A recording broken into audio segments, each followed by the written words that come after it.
ഇറാനുമായുള്ള യുദ്ധത്തിൽ വെടിനിർത്തൽ ആഗ്രഹിക്കുന്നില്ല എന്ന US പ്രസിഡന്റ് ഡൊണാൾഡ് ട്രംപ്.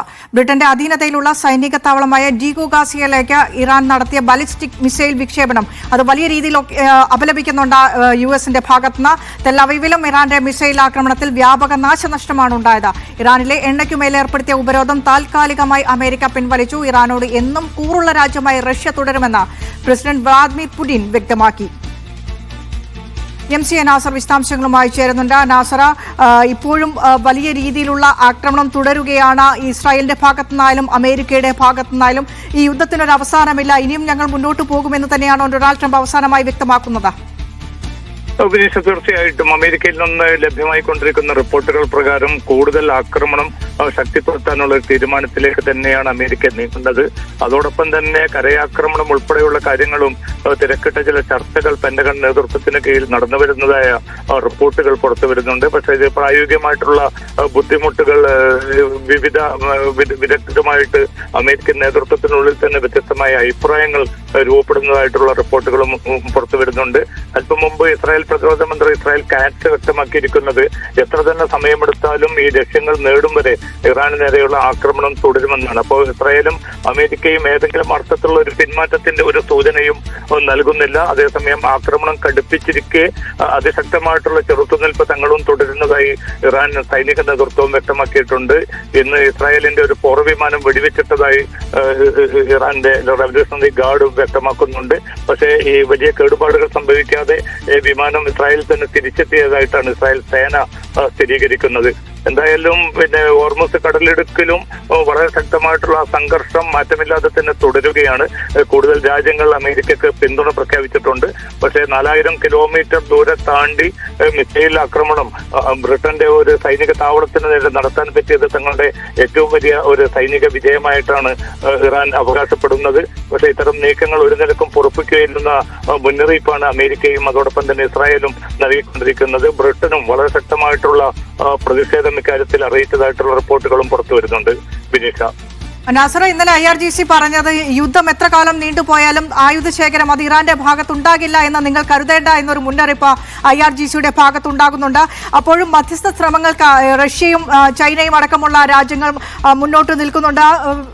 മധ്യസ്ഥ ശ്രമങ്ങളിൽ നിന്ന് പിന്നോട്ട് പോകില്ല എന്ന റഷ്യൻ പ്രസിഡന്റ് വ്ളാദിമിർ പുടിനും കൂടി അറിയിക്കുമ്പോൾ യുദ്ധം ഇനിയും നീണ്ടുപോകാനുള്ള ഒരു സാഹചര്യമാണോ? ഇറാൻ ഇടപെട്ട് മറ്റ് രാജ്യങ്ങളുടെ മധ്യസ്ഥതയിൽ ഏതെങ്കിലും തരത്തിലുള്ള ഒരു അനുനയത്തിന്, ഒരു ചർച്ചയ്ക്ക് വേദിയാക്കാനുള്ള ഒരു സാധ്യത എത്രത്തോളമാണ് ഈ ഒരു സാഹചര്യത്തിൽ? വിനിഷ്ട സാഹചര്യത്തിൽ ആ അർത്ഥത്തിലുള്ള ഒരു നീക്കങ്ങൾ, ഒരു മൂർത്തമായിട്ടുള്ള ഒരു നീക്കവും ഇപ്പോൾ നടക്കുന്നില്ല എന്നതാണ് യാഥാർത്ഥ്യം. റഷ്യ, ചൈന, തുർക്കി, അതോടൊപ്പം തന്നെ ഫ്രാൻസ്, ഈ 4 രാജ്യങ്ങൾ വളരെ തിരക്കിട്ട ചില നീക്കങ്ങൾ ആരംഭിച്ചിരുന്നു പിന്നിട്ട ദിവസങ്ങളിലൊക്കെ. പക്ഷെ അതുമായിട്ട് ഏതെങ്കിലും അർത്ഥത്തിൽ അനുകൂലമായിട്ട് പ്രതികരിക്കാൻ അമേരിക്കയുടെ ഇസ്രായേലിന്റെ ഭാഗത്തു നിന്ന് നീക്കമുണ്ടായിട്ടില്ല. ഇറാൻ ഇന്ന് ആവർത്തിച്ച് വ്യക്തമാക്കിയിരിക്കുന്നത് വെടിനിർത്തലുമായി ബന്ധപ്പെട്ട് തങ്ങൾ ആരെയും ഇതുവരെ സമീപിച്ചിട്ടില്ല. തങ്ങൾക്ക് വേണ്ടത് സുസ്ഥിരമായിട്ടുള്ള യുദ്ധവിരാമമാണ്. കാരണം ഇനി ഒരിക്കലും ഇറാൻ ആക്രമിക്കപ്പെടരുത് എന്ന കാര്യത്തിൽ രേഖാമൂലം അന്തർദേശീയ സമൂഹത്തിന്റെ ഉറപ്പ് ലഭിക്കണം. അല്ലാത്തൊരു സാഹചര്യത്തിൽ എത്ര കാലം വേണമെങ്കിലും ഈ ആക്രമണവുമായിട്ട് മുന്നോട്ട് പോകാനും ശത്രുവിന്റെ നീക്കങ്ങൾക്കെതിരെ അതിശക്തമായിട്ട് ചെറുത്തു നിൽക്കാനും ഇറാൻ ജനതയ്ക്കും അതിന്റെ സൈനിക സംവിധാനത്തിനും സാധിക്കും എന്ന മുന്നറിയിപ്പാണ് IRGCയും അതോടൊപ്പം തന്നെ രാഷ്ട്രീയ നേതൃത്വവും നൽകുന്നത്. അതുകൊണ്ട് തന്നെ ഇതിനിടയിൽ ഒരു മധ്യസ്ഥ നീക്കത്തിനുള്ള ഒരു അനുകൂലമായിട്ടുള്ള ഒരു സാഹചര്യം ഒട്ടും രൂപപ്പെട്ടിട്ടില്ല. ഇന്നലെ രാത്രി ട്രംപ് മുന്നോട്ട് വെച്ചിരുന്ന ഒരു പ്രതികരണം ഉണ്ടായിരുന്നു. അതുപ്രകാരം ലക്ഷ്യങ്ങൾ ഏറെക്കുറെ പൂർത്തീകരിക്കപ്പെട്ടിരിക്കുന്നു, എത്രയും പെട്ടെന്ന് ആക്രമണം നിർത്തുമെന്നായിരുന്നു. പക്ഷെ അതേ ട്രംപ് തന്നെയാണ് 1 മണിക്കൂർ പിന്നിട്ട് നടത്തിയ വാർത്താ സമ്മേളനത്തിൽ ഒരു നിലയ്ക്കും ഒരു വെടിനിർത്തലിന് താൻ തയ്യാറാവുകയില്ല എന്ന് വ്യക്തമാക്കുന്നത്. കാരണം അമേരിക്ക അകപ്പെട്ടിരിക്കുന്ന പ്രതിസന്ധി വളരെ വലുതാണ്. ആ പ്രതിസന്ധിയിൽ നിന്ന് അത്ര പെട്ടെന്ന് പിൻവാങ്ങാൻ അമേരിക്കക്ക് സാധിക്കാത്ത ആഭ്യന്തരമായിട്ടുള്ള സമ്മർദ്ദങ്ങൾ ട്രംപും അനുഭവിക്കുന്നുണ്ട്.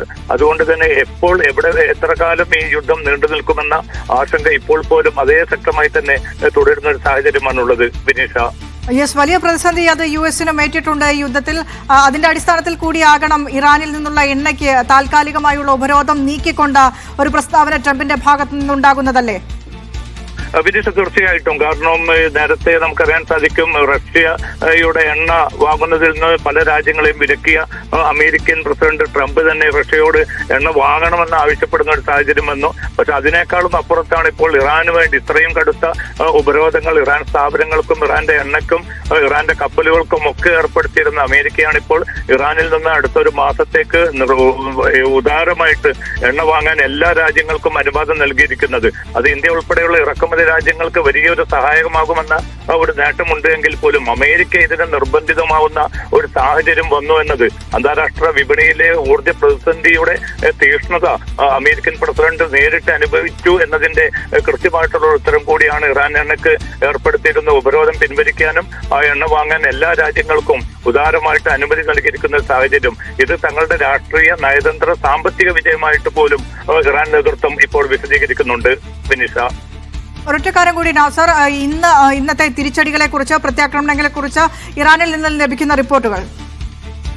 വിനീഷ, ഇസ്രായേലിന് നേർക്കാണെന്ന് ഏറ്റവും ശക്തമായിട്ടുള്ള ആക്രമണം ഉണ്ടായിരിക്കുന്നത് പല തെലവീവ്, ഹൈഫ, അതോടൊപ്പം തന്നെ അസ്ദോദ്, അഷ്കലോൺ ഉൾപ്പെടെയുള്ള ഇസ്രായേൽ നഗരങ്ങൾക്ക് നേരെ നിരന്തരമായിട്ടുള്ള മിസൈൽ വർഷമാണ് ഉണ്ടായിരുന്നത്. കാരണം കഴിഞ്ഞ ദിവസം അമേരിക്കൻ പ്രസിഡന്റ് ട്രംപും ഇസ്രായേൽ നേതൃത്വവും വ്യക്തമാക്കിയിരുന്നു ഇറാന്റെ പക്കലുള്ള എല്ലാ മിസൈലുകളും കുറഞ്ഞു വരുന്നു, അതുകൊണ്ട് ആക്രമണത്തിൽ വലിയ തോതിൽ കുറവുണ്ടെന്ന്. പക്ഷേ ഇന്നലെയും ഇന്നുമായിട്ട് ഇസ്രായേൽ നഗരങ്ങളെ വിറപ്പിച്ചുകൊണ്ടുള്ള നിരവധി ക്ലസ്റ്റർ ബോംബുകൾ ഘടിപ്പിച്ച മിസൈലുകൾ പലയിടങ്ങളിലും വലിയ തോതിലാണ് നാശനഷ്ടങ്ങൾ ഉണ്ടാക്കിയിരിക്കുന്നത്. എയർപോർട്ടിലെ ഇന്ധന ടാങ്കിൽ തീപിടിച്ചതായിട്ടുള്ള റിപ്പോർട്ടുകൾ ഉച്ചയ്ക്ക് തന്നെ പുറത്തു വന്നിരുന്നു. അത് തീ നിയന്ത്രണ വിധേയമാക്കാനുള്ള നീക്കങ്ങൾ ബംഗുരിയൻ എയർപോർട്ട് കേന്ദ്രീകരിച്ച് നടക്കുന്നതായിട്ടുള്ള റിപ്പോർട്ടുകൾ കൂടി പുറത്തു വരുന്നുണ്ട്. അപ്പം വലിയ തിരിച്ചടി ശക്തമായി തന്നെ ഇസ്രായേൽ ഏറ്റുവാങ്ങേണ്ടി വരുന്ന ഒരു സാഹചര്യം കൂടിയുണ്ട്. അതോടൊപ്പം തന്നെ ലെബനാനിലും സംഘർഷം വ്യാപിക്കുകയാണ്. മരണസംഖ്യ 1000-ന് മുകളിലേക്ക് എത്തിയിട്ടുണ്ട്. നിരവധി പേർക്ക് ഇന്നും